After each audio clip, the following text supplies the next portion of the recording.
Here. Well, thank you all so much for coming to day 2 of PAX at 11:07 a.m. This is very exciting. We're super appreciative that you all came out.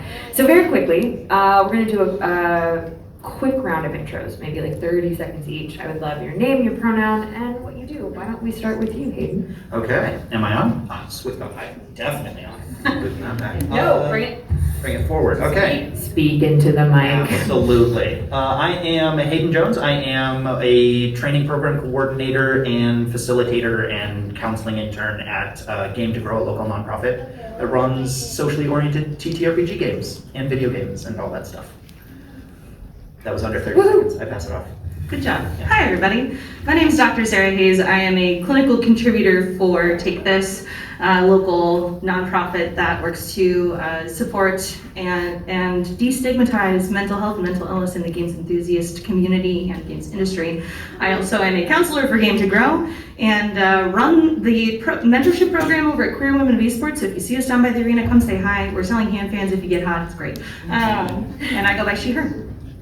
My name is Alex Grennan. I'm a preschool teacher and librarian, and my preschool curriculum has a social emotional role-playing game that's aligned with our curriculum, so we've been using that for a few years now. Ellie Lovde, use they, them, she, her pronouns. I am a group facilitator and counseling practicum students with Game to Grow. These lovely folks over here.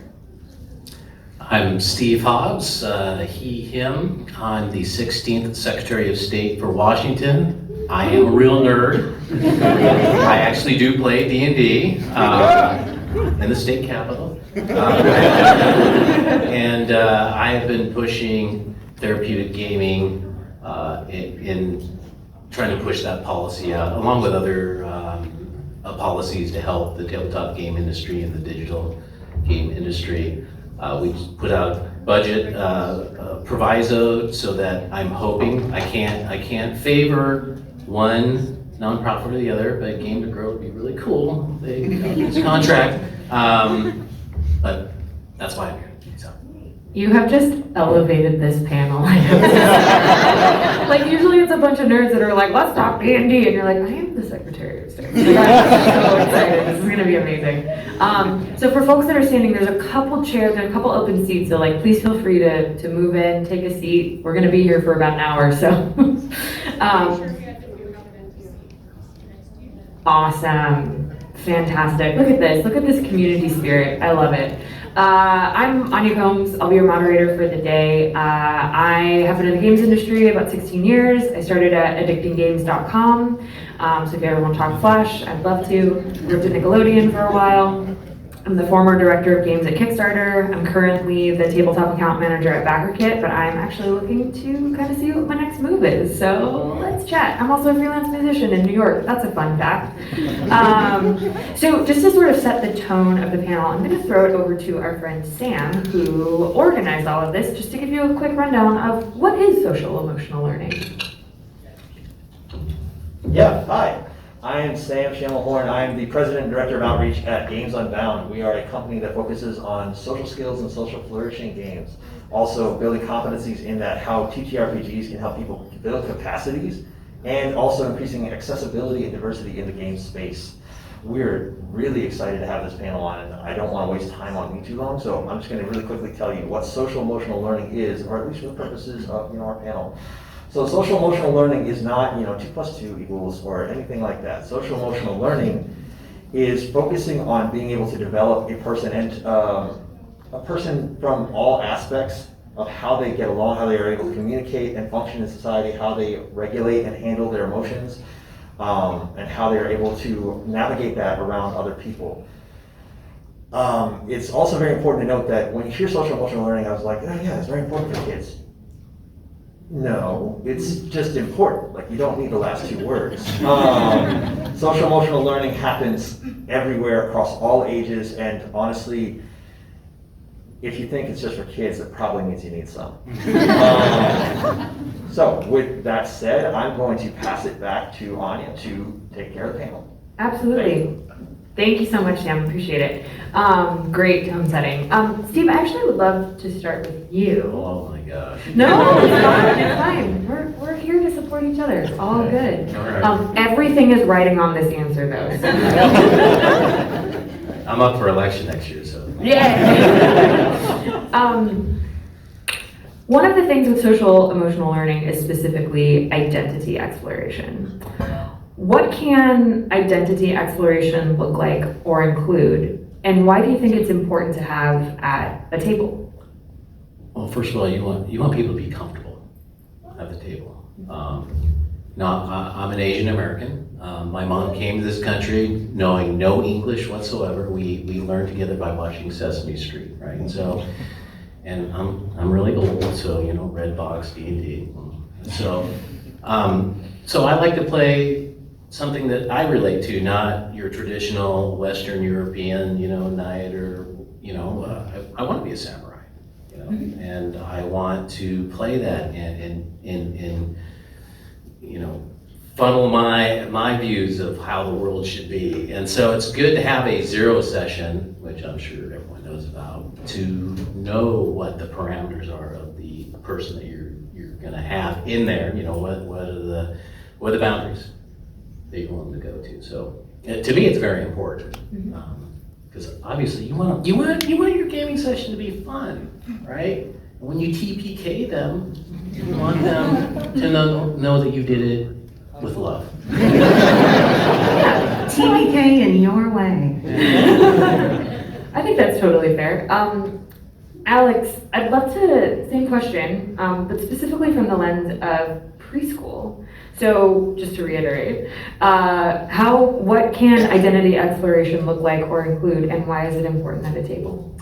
I was so glad that you were asking somebody else this question. I can move on if it's totally up to you. No, it's great, but I think identity exploration in preschool definitely looks differently than it probably does for a lot of people. That we're learning what it means to exist in preschool, and what it means to have other people around you that you're trying to respond to.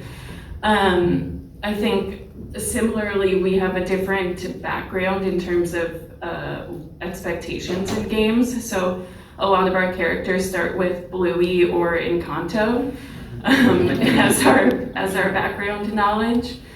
But I think in terms of learning about ourselves, it starts with recognizing what emotions are and what they feel like in our body, and then more parts of identity will come later. I love that, and I also love hearing about kids' first time playing D&D specifically, because there's so much identification with these pop culture references, right? I remember, this is a really quick anecdote, and this is not about me, but when I was at Addicting Games, I was working with these kids that won this contest, and they won designing a game. And this kid was like, so it's basically you're in space, and your name is Luke Blue Walker. And then just gave me the full plot of Star Wars, and I was like, that is definitely an original idea. And it was such a beautiful moment of I'm so excited for the journey of storytelling that you're gonna go through. It's very cute. Alex, for you, what can, I'm gonna say you and we, just everyone, what can we do to support identity exploration at a table? I think, again, starting in preschool, it's a lot of listening. So even beginning with where is our game taking place? It's a lot less of me talking and a lot more of me trying to figure out where the answers are coming from and what kids' answers are telling me about both who they are and what they think is happening between us. So I really think it all starts with creating space for listening and reflecting together. Yeah, listening and reflecting is a lifelong skill set that is just very difficult to practice. That's why we started early, so hopefully it's easier later on. Ellie, same question. Yeah, I think going into some of what you were saying, talking about co-creating a world together is very important for identity exploration. You get to choose maybe characteristics or parts of characters that you've seen and try them on and see if, like, hey, does this feel good? Do I like this as part of my identity? Is this something I could see myself moving through the world with? And mentioning boundaries and like in creating co-creating a world with other people, you also get to externalize some of the implicit rules of culture and talk about like what kind of rules and worlds we want to build together in a really like collaborative way. So you get to do this exploration with more than just yourself and see like what about society do you want to keep and kind of follow your values alongside other people. So Hayden, I'm gonna flip this question a little bit, right? Because what we're talking about is the importance of identity exploration. But one of the elements that I'm curious to learn a little bit more about too is the diversity aspect. So in our identity exploration, is it important to have a diverse set of characters that people are playing? Oh, so yeah. I asked this because we just offline talked about an oops all bards and oops all rogues campaign. I mean, frankly, even if you have an oops all rogues campaign, you're going to have some sort of diversity there because people are going to be different. I think it's one of my favorite aspects of TTRPGs is the idea that like this is a collaborative world. So there are rule books and there are sort of guides to these are the types of characters you can have, these are the stats that they may have. But if I've got a player who shows up that is like, oh, mine is actually a 7-foot tall squid person, I'm like, awesome, don't have a stat block for that, let's figure it out. So like having that diversity, and also it provides this opportunity for just creating this sort of fictional bigger world for players to be involved with. So it's not these may be players who are, I tend to work with a lot of like teenagers and young adults when running groups. So these are people who are oftentimes seeing the same people. They may have kind of a very homogenous group that they tend to meet with. So they're not getting exposed to these like, oh, this is a completely different cultural aspect or something. These are people who are usually pretty comfortable where they are. I particularly work with a lot of neurodivergent folks, a lot of folks with autism. And as somebody with autism myself, I understand it's very comfortable to know what's predictable and what is like easy to access, and it's like, oh, this is familiar, so I'm going to stick with this. So having a game that provides you with a space to kind of go out and be like, oh, okay, well, I can be a little uncomfortable. Like, I can deal with this gnome who is like really not understanding what I'm saying, but we can still get stuff done. It sort of provides that intermediary of gamifying, you can be open to learning about new people and like exploring new just cultures and groups into all this big wide world. You don't have to be the same as them. You just have to, be curious. Yeah. And the game provides a nice space for that. Go ahead, Steve. Yeah, so I had the opportunity, I started doing legislative game night at the Capitol because it was part of my process to try to educate the policymakers about gaming. Because if you ask your local representative or senator, hey, tell me about gaming, they're going to think about casinos. I'm serious, it's true.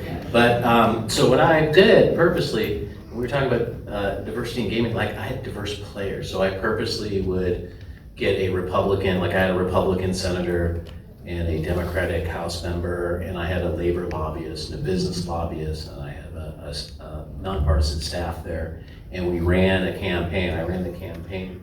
And it was good. One, it was they'd never played D&D before, so that was pretty cool. But they got to know a little bit about each other, right? And they were working for a common goal and cause. So it's good because that way you're not, when they go back on the Senate floor, they're not throwing Molotov cocktails at each other. So I had the benefit of having diverse players. So. It seems as though maybe we should just have Mitch McConnell and Diane Feinstein just play D&D and like all of our problems would be solved. Is that? Could you imagine? I would actually love to watch that live stream. I DM that. I think the Coliseum style game. Yeah. No, I do love the idea though of like taking people from diverse backgrounds that like would otherwise in any other context just not be around each other and saying this is sort of the one thing that we have in common is like we all just kind of want to have fun. And we all want to be able to like reach outside of ourselves and play something that we like maybe don't represents us just in our day-to-day lives. Like I love that element of it. A little bit of a follow-up question. In that same vein, how can you structure RPGs to be welcoming, accessible, and with a growth focus? I'm throwing this one to you because specifically that sounds like awesome and also possibly one of the most challenging things to DM. Yeah, it is challenging. Now, for something like that, it's just a one shot, basically. You do have to have your campaign, try to keep it simple. There's a lot of, whether you're D&D or Pathfinder or whatever, try to find a campaign that's very simple, first level.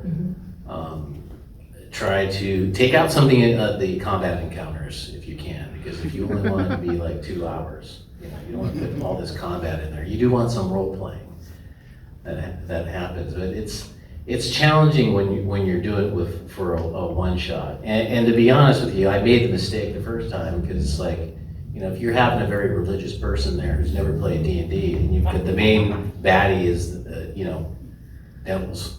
That's, maybe I should have done something else, right? I should have done Doppelganger or Zentarum or something like that. But, that's part of the whole, making sure that your campaign is welcoming to everyone. Right. Go through the whole thing. That's why the session 0 is very important, and talking to your players individually is also important. Yeah, I love session 0s so much. It's so important. Sarah, same question. How can we structure RPGs to be welcoming, accessible, and with a growth focus?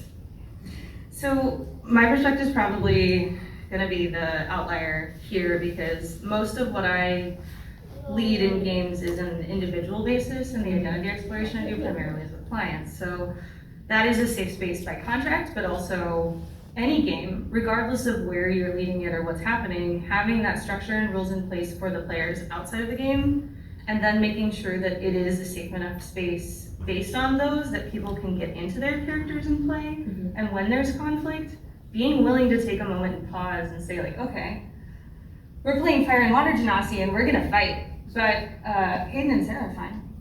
Hey, Hayden, are we okay? We're good? Yeah? Oh yeah, we're fine. Yeah, I mean, fireball, but yeah, we're good.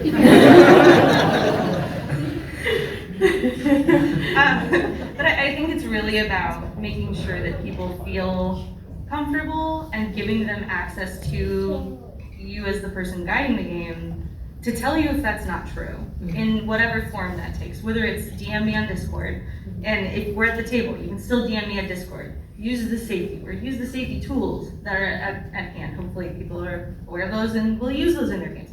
And making sure that there's multi-level access, so that way if there's any point in time, especially when doing something like identity exploration, where you're going to have to be vulnerable in order to engage in that practice.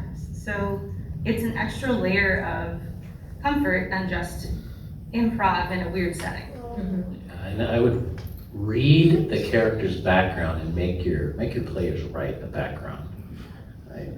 A good DM would read the background and then use it in their campaign. No, totally. Dr. B and I did a panel yesterday, and I was talking about how I don't actually write my characters' backgrounds. I just come up with chaos characters. So I have played a goblin named Toenail who liked to take naps, and that was as far as I got. Because I wanted to build based on the world building that was happening, right? And I don't know if that's the right approach to it, but in that same vein with a player like me who's it's not that I do as little work as possible, it's more just I want to make sure that my character fits in with the world that's being built, but knowing that safety tools are incredibly important. For Ellie and Hayden, I'd love to actually hear your response here. I think we all know about the X card, right? That's the most basic of safety tools. What are some additional safety tools that GMs can put into their campaign that has a little bit more mindfulness to them, if there are any? I'm gonna sit back silently, take it Okay. away. I think open communication about things that players really want in their game, as well as things that they don't want in their game, is really beneficial. And just checking in periodically, especially if you're like wrapping up one plot line and moving to another. I think you're talking about specific tools, right? I'm thinking about like, is like a pause card maybe better than an X card? Is maybe like a red, yellow, green light? Like what are, like something that is a little bit more robust than just an X card? Yeah, I think it really matters what age group you're working with. I work with a lot of older kids and emerging adults. So the ability to kind of stop the game and call those things to attention can be a lot more prominent than it can be in other situations. Especially with younger kids who may not know or are still doing some like boundary testing. But as far as one thing that I think is really useful is just really getting good at doing the out of character speaking with your players. Like asking them, like, is this your character speaking now, or is this out of character? And making sure to like touch in with them when things get heavy. Because there's like a metacognition level where people are doing this, where they're like, my character would do this, but I really want this. And sometimes those are in conflict. And I think that's really where the growth happens, is people start to learn like to hold their impulses back or their desires back, because it works for the story, it works for their characters, creates like more empathy, slows down like that process before you react to stuff. You're now responding. Yeah, I of course echo all of that. Additionally, the term that I use for them is the like a hard boundary or a veil. So it's like, oh, is this something we can get close to? Or is this something that like absolutely not? But additionally, having that meta narrative, that sort of like conversation with players outside of it. I tend to be very theatrical, and I'm using voices, and I'm like, yes, you see the mountains stretching off in the distance. But then I'll also have there's sort of the like step down separate tone where it'll be like, yes, you enter the gloomy cave, water dripping from the ceiling, and you see a spider. And then a player can be like, oh, actually not a fan of spiders. I'm like, oh, sorry, did I say spider? I mean like a giant snake. No snakes. Yeah. Oh, okay. Yes, you see a giant kobold with a wig. And I hug it. Okay, there you go. But just being able to do that immediate heel turn of like, our goal is to stay here and have fun. Yes, I have prepared my note. I mean, honestly, my notes are terrifying to a lot of people because it will just be kobold and a wig. And I'm like, okay, I've got an hour and a half, we're good. But it's like being willing to understand that like, we're here to play a game and have fun. Nothing here is completely crucial aside from you feeling included, you feeling like you can have fun. So like, yeah, if we go into a place and you're like, oh, I actually just really don't like having mind flayers, then that's gonna hurt me deeply because those are my favorite. But also, I mean, it's about us having fun. So I can have mind flayers in a different campaign. I can find some other way to get my Eldritch Horror like story fed in. But yeah, being just more than happy to introduce it as a space where it's like, oh, okay, you've communicated you don't want this. Immediate, we'll just swap it out. Not a big deal, it's not inconveniencing somebody. While also keep in mind sort of where those challenge areas are, sort of that ideal point of frustration too, depending on who you're working with. Because it's like, yes, our goal is to have fun, our goal is to have a collaborative space. So like, how can we fix this to where all of us are still having fun and all of us are still moving forward? What's interesting to me is I think the word that I haven't heard be used is trust. And just there's a level of trust between like players and DM, right? I'm sort of curious, Alex, I think this is a kind of an interesting question. This is not on the list. This is an off the cuff question. How do you build trust with first time players?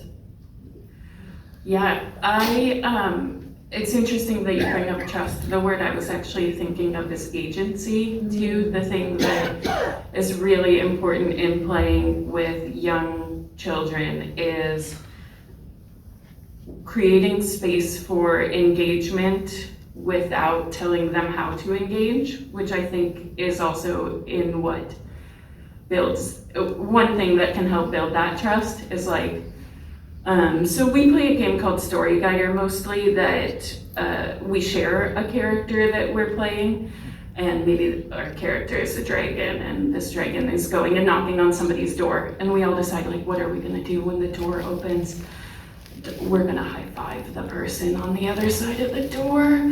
Okay, and then I'll go around, maybe offer like, who's gonna be the person who high fives, and it creates space for everybody if they want to high five. But by not requiring it, I think can be surprising for children who are usually just told what to do, especially in school. Yeah. Like there's a lot of, we're gonna do this at this time, and then you're gonna do this, and then we're all gonna do it this way. And by creating a space where they have to come up with what we're doing, and I'm the person who is being told what to do in some cases, that agency, I think, creates trust, because they know I will do the silly things that they say is gonna happen when that door opens. Yeah. Like maybe confetti comes out, I don't know, but I'm here for it, and I will listen to what the direction they're taking the game in. Yeah, Sarah and Ellie, from like a counselor and therapeutic standpoint, how do you build trust with your clients in like a game playing space? I think with game playing, a lot of the trust building comes with like the interpersonal relationships between the players.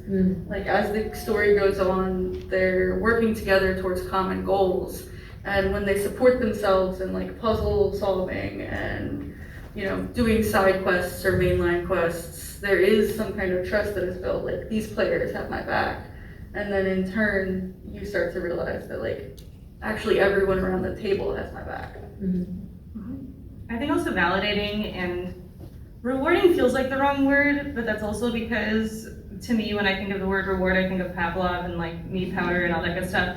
But I like what you were discussing, Hayden, about how you do that heel turn. My favorite heel turn in a campaign, especially one-on-one, which is a much more intense, like if you've never done a one-on-one D&D game, it's really intense, especially when you're doing an ongoing storyline with the client where you're pausing and having meta conversation. It's very intense. But rewarding it by like, you wake up from a nightmare in a cold sweat. You're safe in your encampment. You feel well rested, but unsettled. Because all of a sudden, not only do you give the benefits of a long rest, which is great, everybody likes those, but also you've backtracked and rewound the tape in the story to wherever the heck you want. You've proven that, yes, if you tell me you don't like spiders, all of a sudden it's a kobold in a wave, great. And also your character is a benefit for that choice of speaking up. Because taking up space is something that we have to do. And taking up space in a group campaign as an individual is always hard when you're trying to do something vulnerable and do something new or try on something different. So, especially for like, I am also, I have very aggressive ADHD, and I like to play characters who have pause and really great charisma, where they don't speak often, but when they speak, holy shit, you want to listen. So it's one of those, how do I pause but take up space and put my character in at the right time and play a little bit, but not too much, and not talking all the time, but not talking at all. There's some negotiation there and nuance to how, as a person who guides the game, you have to think about how to let the story reinforce what they're trying to accomplish. So. I'm hearing a lot of how important it is, obviously, for a GM, DM, however you want to look at it, to really guide and support and essentially facilitate, obviously, right? I want to start with Hayden on this question. Are there any tools or systems that can better support being a perfect DM? And how so? Yeah, of course, I would get this question as a perfect DM. So, man, how much time do we have? No, I think honestly, the thing that I have found is most important is sort of that sense of, it's not even just levity, it's like humanity. It's the idea that like, we are all gathering together to pretend that we are like warriors in a distant land fighting all sorts of mythical creatures while making silly voices and rolling like clacky dice. Like, it is an inherently amusing concept if you take a step back, and that's great. Like, it's not even just that it's okay, it's that it's amazing that we as people can come together and do something so inherently ridiculous and so inherently fun. So having that central aspect of like, yes, we're here to have fun and to be a little bit ridiculous and maybe step outside of our comfort zone just a little bit. I do a lot of, working with teens particularly, I do a lot of challenging them to be more ridiculous than me in a given moment. So if I'm introducing that kobold in a wig and he's got like a high squeaky voice, I challenge you to try and do like the most outrageous accent you can do while talking to him. So it's just kind of this arms race of who can be the most ridiculous right now. Moving past all of that effort that you put into like, oh, I'm trying to compose myself, I'm trying to like be cool, I'm trying to impress other people. No, be ridiculous. That's the standard right now. Like that's how you impress everybody around you, is by being as ridiculous as possible. Because that also sets the stage where you don't have to know every single rule. It's the idea that we're collectively, collaboratively building this world. We're collectively, collaboratively making this game. It's like, yes, normally the rules would not allow that as a bonus action, but it sounds really cool. So yeah, we're gonna go ahead and let it slide. Because then it's no longer about, I am the all-powerful game master who has read all of the books about it and has the encyclopedic knowledge. It is, no, it's us against the rules at that point. It's like, we want to do this fun thing as like player and game master, so let's find a way to make it happen. Yeah. Steve, you touched on this a little bit, speaking about doing prep work and learning about your characters' learning about your players' backgrounds. Was there anything else that came out of the one shot that you did that you were like, wow, this is a tool that would have been really helpful for me to be able to run this session? Yeah, that's a tough one, especially with one shots. True. So I've been doing it. I just build on okay, I screwed up in this one shot. I should have not had that bad, the bad character, the end boss. I'll switch it out. So I would do that. I would do maybe a little bit of research on the people I'm inviting, because what I do is I try to actively find that one Republican, that one Democrat, right? And I kind of typecast too. I shouldn't have done that the first time. It's like Republican was a paladin, right? So but he's a good friend of mine, so I figured he would like that. Yeah. I know him. But in terms of just regular outside of that, if you're kind of new to this, just know that there is no right way to be a DM. There really isn't. Like, whatever you do, you're not screwing up, right? There's not a right way. Also, look, the chances are you were a player at some point before you were a DM, unless you're in that rare instance that didn't happen. Ask your buddy that DM'd. The other thing is, and just there's a caveat to this, is listen, there's a lot of podcasts out there that you can hear these games going on, right? These RPG games going on, but just know this, they're professionals, right? So you're not Matt Mercer, sorry, you're not, okay? But just know that the theme is collaborative storytelling. And then lastly, what I do, because I do have campaigns that I run and that I'm a part of that lasted for years and months, is that just ask the players, hey, how'd you think I did? Did I do okay? And they will tell you. They usually Your players will tell you.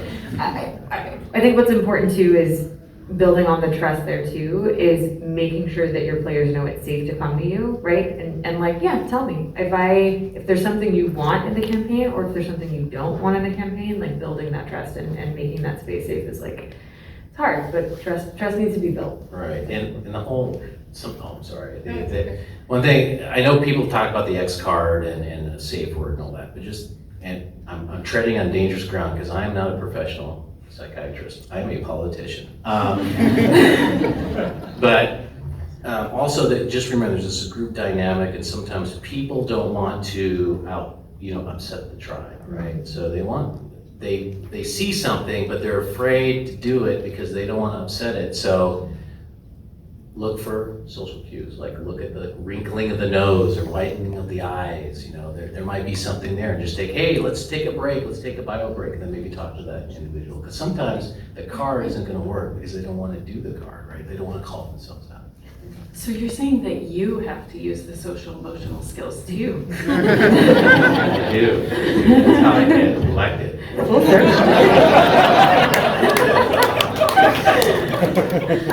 Ellie, you raised your hand. It looks like you wanted to say. Yeah, I was also gonna say, jumping off of podcasters and Matt Mercer, I think there's so much pressure as a DM to come in with all of the story and have everything planned ahead and really dig into your players' backstories. But I also think it's really important to turn it around on them and ask them questions. Hey, you walk into a room, what's the first thing you see? And just building off of that. Or yeah, you reach into a bag of holding and you pull out a hat, what's the hat? Oh, it's a giant hat made out of chip and there's guacamole in the brim? Okay, that's cool. I want that right now. Can someone get me a hat with guacamole? That would be amazing. I played a campaign for several years with a DM who literally, have you ever heard of the Deck of Wonder and the Deck of Thunder? Mm-hmm. Every time you rolled a nat 7, because that was her favorite number, you had to pull from the Deck of Wonder, and she would incorporate that into the story. And this is how my character ended up with, on her service dog, a chest carrying, a little leather armor chest carrying tortoise, and that was impervious to any damage at all times. And it actually became a whole storyline and a big reliever of tension. It was really great. I love that. Yeah. Oh my gosh, I love stuff like that. D&D's so fun. Everyone play more D&D. So I have one last question for all of our panelists, but just to give our audience members a quick heads up, we're gonna do about 10 minutes of Q&A, and I think if one of the enforcers can give me. Awesome. Do we have the mic set up for the Q&A, or are we going to be passing a mic around? I am the mic stand. You are incredible and amazing. Thank you. So after this last question, we'll do a quick round of Q&A. If folks have questions, please raise your hand. Two things. One, the question starts with a question, not a comment, not an anecdote, nor a story. That is for outside. Two, if you are like me and you don't like to ask questions in a public setting because it's terrifying, we will have a little bit of time outside after this panel to chat, and if folks want to give their Twitter, their whatever 4,000 social media sites there are to get in touch with folks for questions, that's totally cool. Also, maybe not, I don't know. It's up to everyone's comfortability. So quickly, I'm gonna start with Hayden and we'll just go down the line. How can we explain to stakeholders, like parents, educators, community members, potentially city officials, maybe some legislators, on the use of games to advance learning? Ooh, okay. Everybody else is gonna go nice, so I'll go research. It's essentially functioning, the baseline of it is simulation therapy.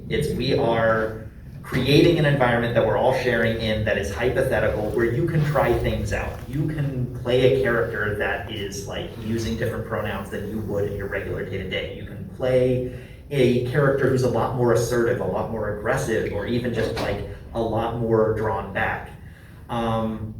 So it's the idea of yes, this is a game. Yes, this is a game that had plenty of years of satanic panic saying that it's the worst thing ever. But it has become just this cultural phenomenon. We're all joining together, and the word collaborative storytelling is what I usually use. It's the fact that we're all getting together to tell a story together. It's not that we are just playing a board game or playing a video game or whatever it is that people tend to panic about at a given time when you're introducing it. We are telling a story together, we're building a narrative that allows them to explore and simulate these different possibilities, these different actions than they may be able to introduce in real life. We've got a player who, so you tried getting into the town, you punched the town guard, you ended up in prison. I am so much happier for you to try that in my game than for you to try that at your school.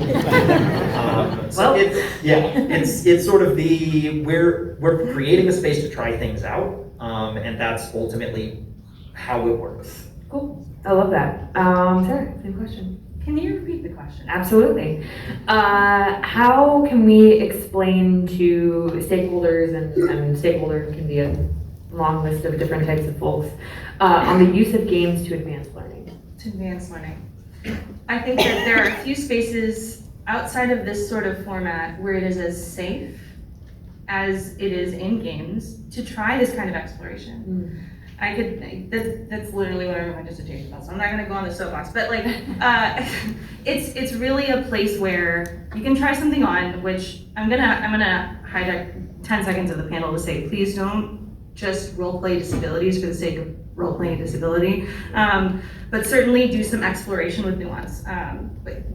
I work so much with people who explore queer identity, and it's unsafe everywhere else.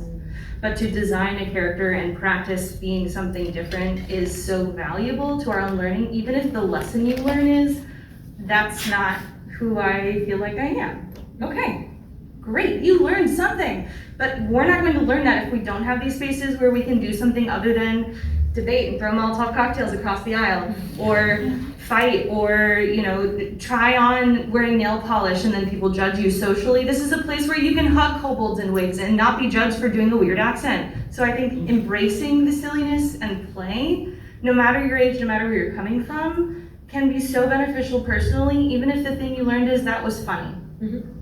I love that. Alex? Well, I obviously think that panels like this are a great way to get the message out.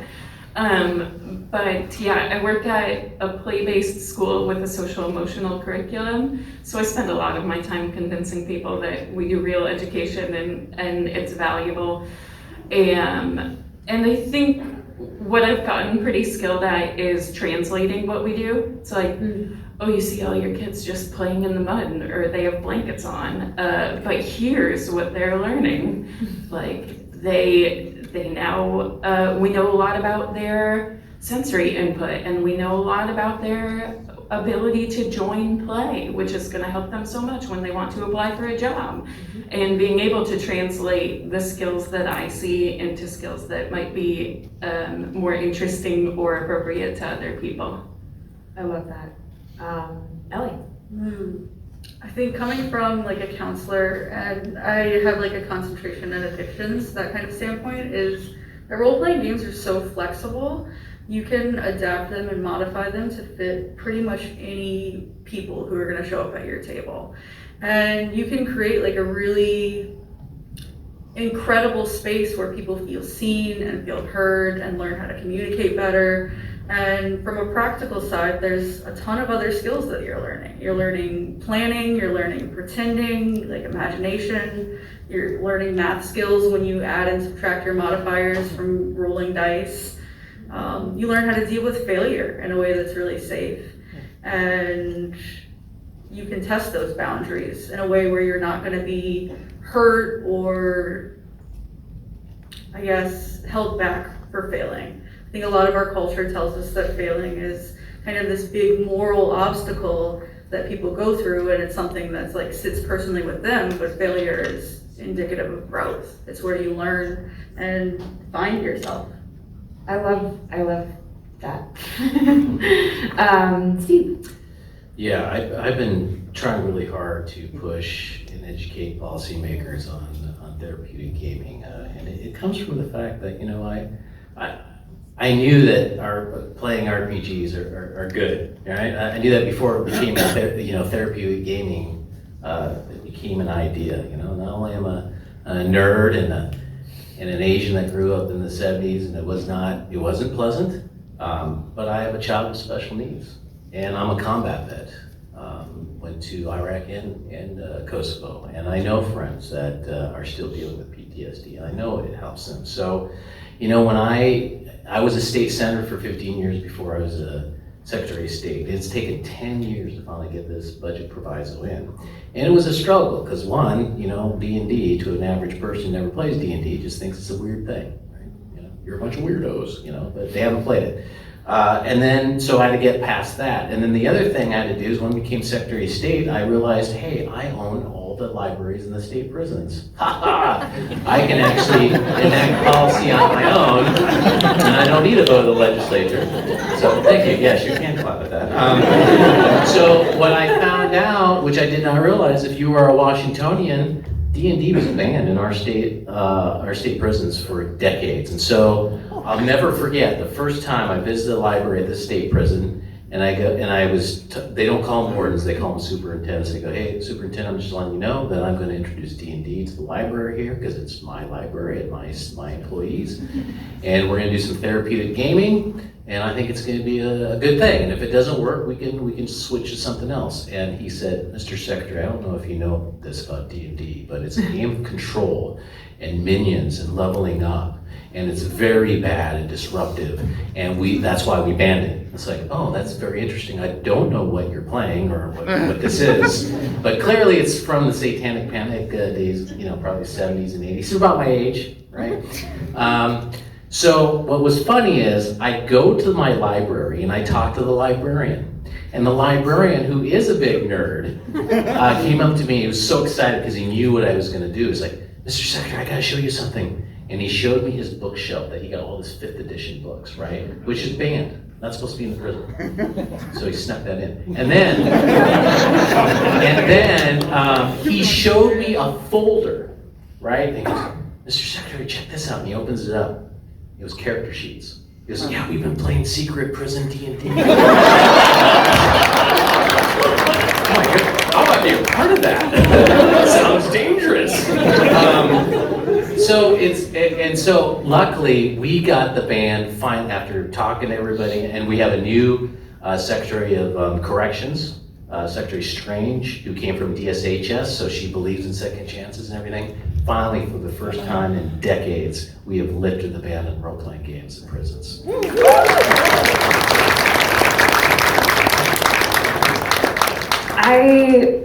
If I could have one wish in the world, it would be for you to tell every single secretary in every single state that needs to happen. Like, can you come to New York and be Secretary of State? Well, we do. There is something called the National Associations of Secretary of State. We do talk to each other. Though I'm the only probably nerd gamer in that group. I'm pretty sure, because they look at me funny whenever I talk about it. So, oh my God. Baby steps. At least in Washington State, Secretary of State is taking care of you. So. That's amazing. I love that. Well, I think we have time for maybe 1 or 2 questions. You get to decide. This is all on you. Close your eyes, spin in a circle, and point. Don't do that. Don't actually do that. Hi. Hello. So I have a question regarding people who may struggle with the concept of collaborative storytelling, either the GM or players. People who may want to have a little bit more control on the situation. What is the best approach to handle that situation, say like one-on-one communication, or like how to best kind of like mitigate hyper control from either a player or a GM? I'm gonna attempt to repeat your question back to you if that's okay. I believe the question is, how do you manage hyper control from either a player as a DM, or how do you as a player manage hyper control from your DM? Oh, I'm gonna hop straight in on this one. In my experience, there's a lot of kind of looking for what is the function, like what is that particular player, or what is the particular GM, what are they needing out of it? There is kind of this counter narrative of like, oh, well, people want control because they need power. And it's not always about power, sometimes it's about safety. If I'm in control of everything that's going on, then I can predict what's gonna happen and I can feel safe about it. So kind of, on a more practical sense, rules lawyers, they're always the big one. I have not read 12,000 pages of like lore, background, and rules. I don't know every rule. I have run a lot of games, but I'm not gonna spend my time reading the player's handbook at this point. And Just cannons are gonna detonate. It's the kobold. Oh, there we go, I'm yeah. very mad at you for not knowing every rule. That's, No longer the perfect DM. it's not, we'll talk about that outside of session. But it is finding where can you give them that control or where can you give them that function. So with rules lawyers, it's like, oh, okay, I don't remember what the damage is for that. Can our like scribe for the group, can you look up that rule for me real quick? Because I don't remember it. Like, I don't have the stat block for that character. Can you look it up real quick? Giving them that control over something that they can manage can be helpful. Additionally, as far as like DM versus player, sometimes it's also just not a good stylistic fit, and that is entirely fair. I have had plenty of players who do not like my campaigns because I am very silly, I am very improvisational. And that's something that I've learned to accept is okay. It's, you may want somebody who has a specifically structured campaign, or you may want a campaign that's like really dramatic or really dark. And I know that's not an area that I'm great at. If somebody sort of jokes at the big boss at the end of the dungeon, that boss is gonna joke back because I'm the one playing that boss. And so it's just kind of, I recognize that's an area I'm not great with. I may not be the best DM for what they're looking for. And that is fine. But otherwise, it's just giving them that sense of control wherever they need it. In the legislature, I just threatened to kill their bill. But maybe that's the wrong thing to do. Well, I did have a question though. In these Capitol Hill games, do you use the silly voices? Like, are you happy? Oh, yeah, that's like a great question. Yes, I am. I do. I totally do. And by the way, thank you for Game of Growth. Did you guys come? You have shown up to my legislative days. Oh, absolutely. They are wonderful. I think we have time for one more question. Sam, do you want to pick your favorite person who has their hand up? Favorite person? No pressure. I keep seeing this hand right here shoot up really quickly. Oh yeah, look at that. There's an energy coming from there. Hi. How can game designers and I guess DMs who are kind of also game designers build kind of strategies to streamline, because D&D can be sometimes a little bit too much for people who are not gamers. How can those people kind of streamline this for that purpose of building a space for learning social education? Would anyone like to take this? I like to think about two things because my ADHD brain will go in 8 billion directions. One, what's your goal? And every time you're at an intersection where your brain wants to go down that rabbit hole, ask yourself, what's the point of this? What am I doing right now? Because from an overarching standpoint, especially in a one-shot, you're gonna wanna introduce one form of conflict in any way, shape, or form, whether it's an actual conflict or like, we have to go and get the thing for the person. And involving things that challenge them to think through the lens of that character and grow through that character, whether it's through interpersonal actions or taking risks or being courageous or holding back or whatever the action is, let that guide the rest of it and then try not to get too caught up in the details. Shorter sessions. Yeah, that's a great answer. I also want to look at who's it for. So if I'm looking at a game or looking at a really cool idea I have, like who am I doing this for? I'm getting the time sign, which is great. Thank you. You're doing amazing, and I appreciate you very much. So I want to thank everybody on. Oh, sorry. Go ahead, Sam. Oh, no, I mean, that's when you throw it to me for the outro.